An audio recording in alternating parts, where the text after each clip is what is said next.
తెలంగాణలో మేము ఇప్పుడు అధికారంలో లేము. కాంగ్రెస్ పార్టీ అనేక సంవత్సరాల పాటు అధికారంలో ఉంది.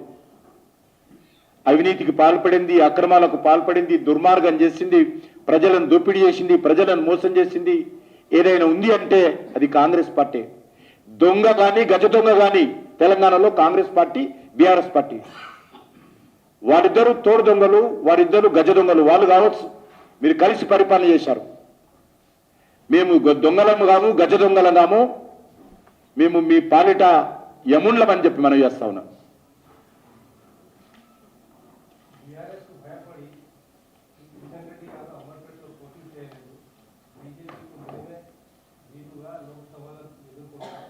చూద్దాం, ప్రజలు ఉన్నారు కదా, చూద్దాము. ఎన్నిసార్లు నా చేతిలో ఓడిపోయిందో కాంగ్రెస్ పార్టీ, అదే అంబర్పేటలో. డిపాజిట్ రాలా. ఎవరు? కేటీఆర్ చెప్పిండా? ఆయనను కూడా ఓడించిన నేను 3 సార్లు అంబర్పేటలో ఓడించిన, సికింద్రాబాద్ పార్లమెంట్ ఓడించిన. కేటీఆర్ సర్టిఫికెట్ ఎందుకు? దిక్కు దివాలా లేకుండా పోతుంది ఈ పార్టీ. బిచాన ఎత్తేస్తుంది పార్టీ, బీఆర్ఎస్ పార్టీ. తెలంగాణలో బీఆర్ఎస్ ఉండదు. బీఆర్ఎస్ ఆవశ్యకత లేదు. బీఆర్ఎస్ అవసరం లేదు. ఈరోజు ఈ కుటుంబ పార్టీ, కరప్షన్ పార్టీ యొక్క ఆవశ్యకత తెలంగాణలో లేదు. ఇంకా ముందున్నది ముస్లింల పండుగ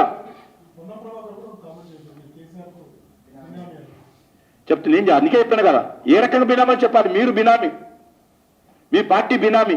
మీ పార్టీ వారితో కలిసి కాపురం చేశారు, మీ పార్టీ వారితో కలిసి ఎలక్షన్లో పోటీ చేశారు. మేము ఎక్కడ బినామీ? కేసీఆర్ ఎట్లుంటారో తెలియదు మాకు. ఎన్నో కలవలే, మీరన్నది కలిసి వచ్చారు.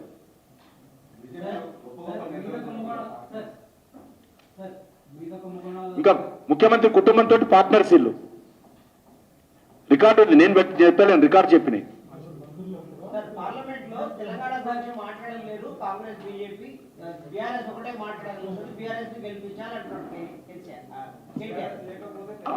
BRS party is outdated party. BRS party నా farm house party. BRS party is irrelevant party.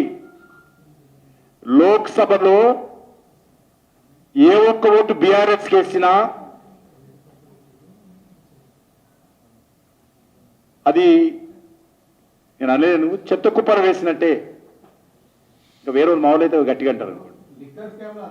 కాబట్టి ఎక్కడ కూడా బీఆర్ఎస్ పార్టీ ఆవశ్యకత ఈ యొక్క వచ్చే ఎన్నికల్లో తెలంగాణలో ఎవ్వరు కూడా, ఏ ఒక్క తెలంగాణ బిడ్డ కూడా వేయడు. ఎందుకంటే ఆ ఓటు మురిగిపోతుంది.